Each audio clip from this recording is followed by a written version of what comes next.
안녕하세요. 건축극락으로 저희 다시 모였습니다. 반갑습니다. 네. 안녕하세요. 네. 새해 두 번째 시간. 네.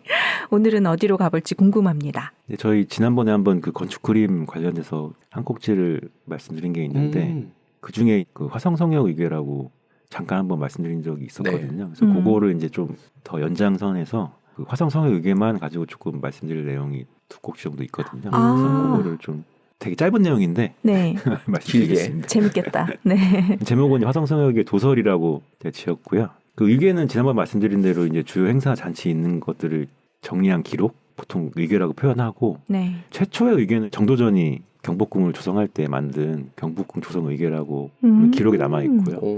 그게 이제 임진왜란 훨씬 이전이니까 거의 이제 모두 다 소실돼서 아깝다. 지금 남아 있는 의궤들은 대부분 다 임진왜란 이후에 조선시대부터 백업의 개념이 이제 도입돼가지고 네. 이제 원본이 있고 그걸 여러 개 만들어서 전국에 4-5군데 백업을 해놨던 경험상 이게 이제 그렇게 됐구나. 네. 백업의 민족인 그렇죠. 지하에 백업 시설을 만들었어야 돼. 우리나라 상황상. 수원 화성은 경기도 그 수원 쪽에 있는 성곽 구조물 굉장히 관광에 명소이죠. 지대한 영향을 끼치고 그 네. 외국인들이 우리나라 와서 꼭 가야 되는 뭐 한 10군데 안에 수원 화성이 꼭 들어간다고 하더라고요. 예쁘고 요즘 드라마도 많이 찍고 해서 네. 이게 1794년부터 96년까지 해서 완공이 됐고 길이가 한 5.74km인데 저희가 한양도성이 18.6km거든요. 3분의 1 정도 해서 갖고 뭐 문루라든지 뭐 해서 총 한 50여 개 정도 시설로 되어 있습니다. 오늘 말씀드린 화성성역 의궤는 축조 과정을 기록한 공사 보고서라고 보시면 되고 총 10건인데 그중에 오늘 말씀드린 도설이라고 하는 건 일종의 초록같이 권수에 들어있는 내용이거든요. 건물 구조나 이제 그림에 대해서 나와 있고요. 그림도자고 말씀설이어서 말 그대로 그림과 글 구성되어 있고 제본은 이런 방식으로 되어 있습니다. 요즘은 안 그렇지만 예전 책들은 거꾸로 넘기잖아요. 맞아요. 그래서 오른쪽이 이제 제본된 방식이어서 오침 안정법이라고 해서 이렇게 5군데 구멍을 뚫어서 요 실로 엮어서 되어 있고 표지도 이렇게 확대해서 보면은 문인지 모르겠지만 어쨌든 들어가 있고요. 제목 아래에 이제 권차라고 해서 뭐 1권, 2권, 3권 뭐 이렇게 표현되어 있는 그 크기는 A4보다 조금 큰 정도 뭐로 보시면 될 것 같습니다. 내부 내용은 이제 이런 모습인데 폈을 때의 모습이거든요. 네.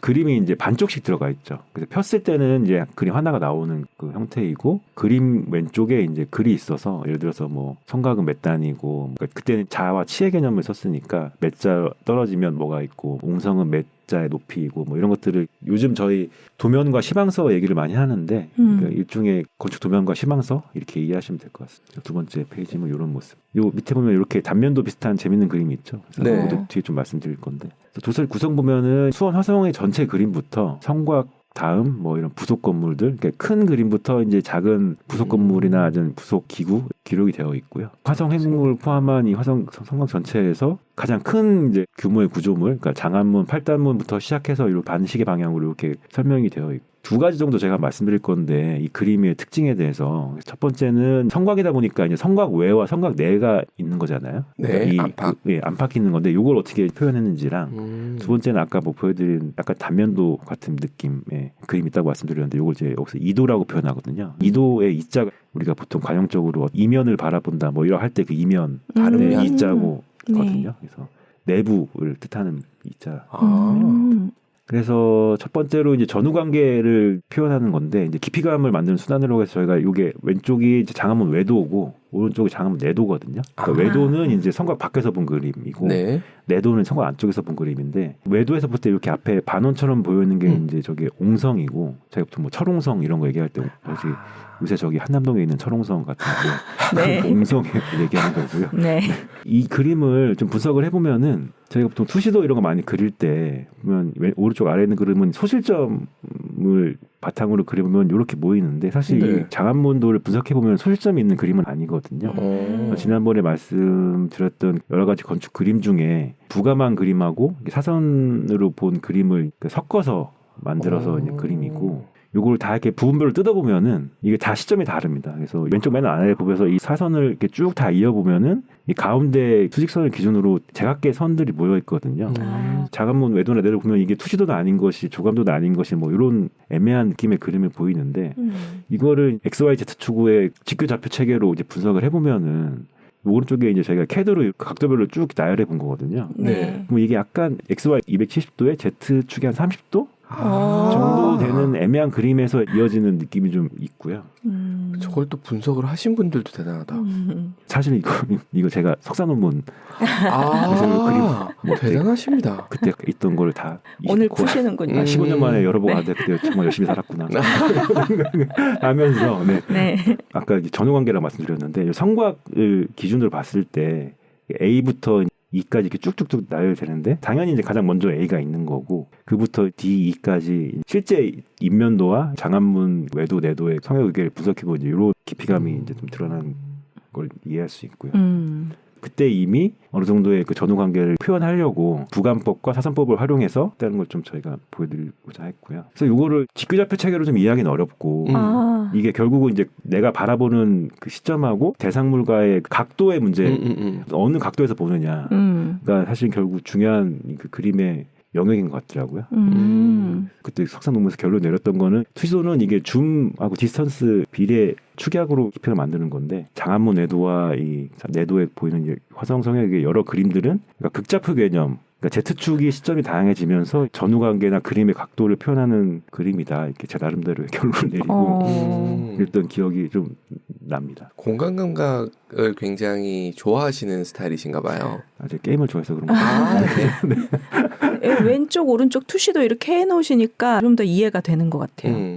뭐가 근데 다른지. 확실히 어쩔 수 없이 익숙한 건 투시도인데 그렇죠. 우리가 저런 교육을 받아가지고. 그리고 궁금했던 게 그거예요. 서양에서도 저런 투시도 도법을 쓰게 된 게 얼마 안 되지 않았나요? 그때 르네상스 이후에 그때 말씀드린 대로 그쵸. 네, 실제 눈에 보이는 대로 그리겠다. 여러 가지 뭐 그림들이 청나라로 넘어오면서 선교사들 통해서 우리나라에까지 이제 영향을 미친 거라고 이해하고 있습니다. 두 번째는 이제 새로운 그림. 이거는 이제 화성 성역 의계에만 있는 그림인데 이도라고 아까 말씀드린 대로 이면을 바라본다 할 때 이도 이제 네. 왼쪽 아래에 있는 화성 전도인데 공심돈이라고 하는 이런 성곽의 방어 시설이죠. 네. 그러니까 올라가서 관찰하고 뭐 막루? 공격하고 있는 그런 건물인데 세 가지 종류가 있습니다. 포루가 있고 서북 공심돈, 동공심돈 이렇게 세 가지가 있는데 요 세 가지 그림만 이도라는 이 되게 특이한 또 그림을 도입을 했어요.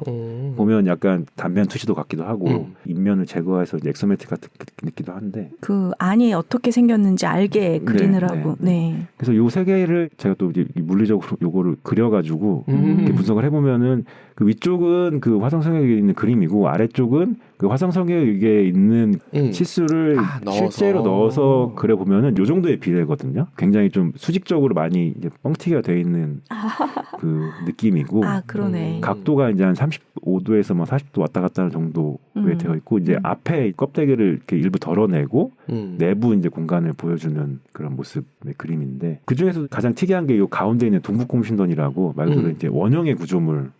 그 이도의 그림입니다. 실제로 그 동북공심돈은 이렇게 생겼거든요. 심지어 온돌방도 있습니다. 경사가 이제 잠깐 쉴 수 있는.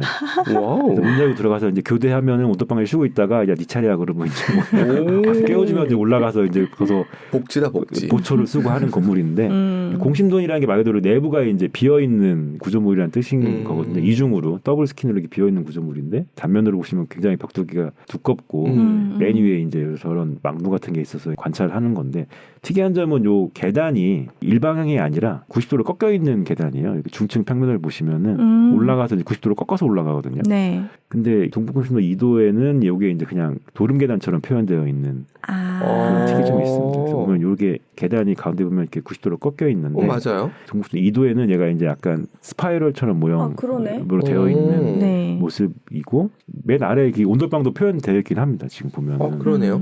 그리고 이중 구조라는 것도 이제 표현이 되어 있고, 그러니까 외원과 내원이라고 해서 그 사이에 이제 계단이 들어가 있고, 맨 위에 이제 막루는 표현이 안 돼 있죠. 저렇게 해두는 것이 시공할 때 더 도움이 돼서 저렇게 했겠죠. 아무래도 이런 구조물들을 처음 지었을 테고 당시에는 설에 보면은 이제 뭐 얘가 뭐 몇 자짜리고 뭐 계단은 몇 단이고 뭐 이런 게 다 이제 글로 표현되어 있거든요.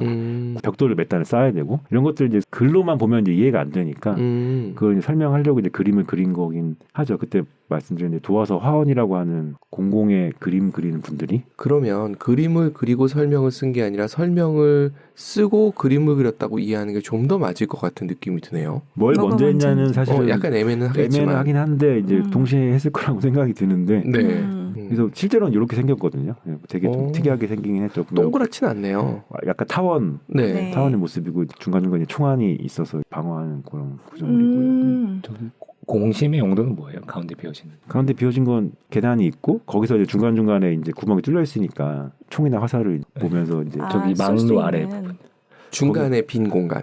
저기는 네. 과일의 가운데 심지 음. 같은 용도를 제가 추정해 보건데 저 위로 예를 들어서 포탄 같은 걸 올릴 때 계단으로 올린 게 아니라 저런 데로 약간 그 우물에서 샤프트 같은. 그런 게 아니었을까? 왜냐하면 저 당시에 정약용 뭐 이렇게 해가지고 거중기 만들고 했었으니까. 보급 공간이네. 저기. 그랬을 수도 있지 않을까. 창고 공간 알 수 없네요. 알 수 실제로 없다. 가보면 여기를 뭐 안을 볼 수는 없긴 한데 네. 잘은 모르겠습니다. 네. 그냥 박사를 하셔야겠는데. 이런 식으로. 연구가 부족해. 응원할게요. 근데 실제로 가보면 이제 이런 모습 되게 특이한 건물의 모습이죠. 되게 네. 확 눈에 띄긴 하거든요. 수원화성 자체도 되게 특이한 건물이긴 한데 그 안에서도 이런 타원형의 건물에 위에 망루가 들어가 있기도 하고 뭐 실내에 보면 이런 모습이죠. 물론 이제 이게 복원을 한 거긴 하지만 거의 이제 그 화성성형기를 보고 그대로 복원을 했다고 보면은 저런 중간 중간에 이제 병사들이 서가지고 공격하거나 방어를 하는 그런 모습. 저건 네. 구운 벽돌인가요? 그렇죠. 네. 이것도 뜯어서 보면은 아까 말씀드린 대로 그 계단이 이제 90도로 이렇게 한번 꺾어서 올라가는 형태인데 동북신은 2도를 봤을 때도 이것도 역시 한 Z30도 각도 중에 XY 한 270도 축. 이야. 뭐 이 정도로 제가 좀 이해가 되고 근데 또 이게 딱 맞지는 않거든요. 네. 그러니까 이 사람들도 이걸 처음 그리니까 아마 어떻게 그려야 될지 엄청 고민을 하긴 했을 텐데 일단은 알아듣기 쉽게 그리는 게 원칙이었을 것 같고 두 가지를 비교해 보면은 이런 모습이고 실제로는 저 벽 두께가 굉장히 두꺼운데 그림에서는 거의 얇은 스킨처럼 되어 있거든요. 아, 그러네요. 결국 이 그림이 실제를 그대로 있는 게 중요한 게 아니고 내부가 어떻게 구성되는지가 중요하니까 이 사람들한테는 이 계단이 있는 것과 이게 더블 스킨이어서 두 개의 구조 안에 온돌방이 있는 거 온돌방이 있다는 게 중요했던 것 같아요. 여기 창살까지 다 그려놨거든요. 분에 뭐 그런 게 좀 중요하지 않았을까. 선택적으로 좀 집중한 걸 잘 그리고 뭐 그러네. 축소하거나 생략해야 되는 거는 이제 과감하게 생략하고 뭐 그런 그림들이라고 이해할 수 있을 것 같습니다. 조상들의 생각 방식이 조금 더 이해가 되네요. 특히 이 부분이 이제 되게 좀 줄을 본 그림들인 거죠. 네. 네. 계단은 이렇게 꺾여 있는데 그냥 일자로 올라가는. 그래서 마지막으로 말씀드리면은 도면과 시방서 같은 이제 되게 보완적인 체계고 수원화성이 중요한 구조물인 게 조선시대 봉건 사회에서 근세 사회로 넘어가는 되게 중요한 건물이고, 그러니까 이런 표현 방법이라든지 뭐 건설 방법, 뭐 이런 기준기를 활용했다라든지 뭐 이런 것들이 다 조금은 새로운 방식, 굉장히 혁신적인 방식에 대한 시도들이 이제 다 축약된 거여서 소중한 문화자산. 이기도 하고 그동안 이제 이런 건축 방법이라든지 이런 역사적인 거에 대해서는 되게 많이 언급이 됐었는데 뭐 이런 표현 방법 같은 건 사실은 잘 없어가지고 저도 이거 이제 석사 논문 준비하면서 막 찾아봤는데 다행인지 불행인지 모르겠는데 아무도 이런 거에 레퍼런스가 없더라. 레퍼런스가 없으니까 그냥 막 써도 그냥 그런가 보다 했을 수도 있고 오, 방향 잘 잡으셨네. 했던 기억이 좀 있습니다. 네. 신기하네요. 저 당시가 우리나라도 좀 변화가 있었고 했다는 거는 알고 있었는데 설계 방식에서도 저런 변화가 있었다는 거는 그리고 표현하는 방식에서 달라졌다는 게 신기는 하네요. 사실 뭐 정조 대왕이라고 저희가 부르잖아요. 네. 그분이 이제 갑자기 돌아가시면서 맞아요. 조선의 국군이 이제 급격하게 쇠락하는 그때 좀 더 잘하셨으면 이제 좀 더 융성할 수 있는 안타까운 그러니까요. 기점이기도 하죠. 네. 이거 딱 완공되고 4년 후에 돌아가신 거니까 안타깝네요. 네, 이상으로 마치겠습니다. 사인이 있다. 그림을 그리신 거군요, 그때 직접. 2007년에 그때 저거 또 보셨네요. 네. 네, 순간. 네, 문자에 최적화된 기피디님은 하나도 안 빼놓고 저 읽습니다. 사인은 문자라기보다는 디자인이에요. 네. 네, 오늘 이렇게 또 귀한 자료를 풀어주셔서 감사합니다. 박사하시고 꼭 다음 거. 박사는 좀 어렵고. 오늘도 우리 역사 속에 있는 건축물 함께 알아보는 시간이었습니다. 네, 감사합니다. 감사합니다. 네.